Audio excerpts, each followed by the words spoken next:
I've been reading about Virat Kohli's journey, and there's a lot of him getting slapped by his coach, right?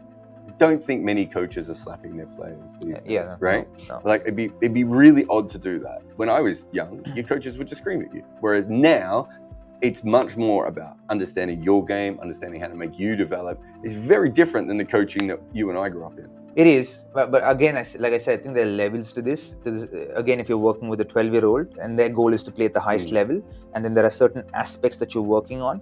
One, as a coach, you need to communicate to the kid that, okay, see, this is what we're working on. So I want you to stay with this.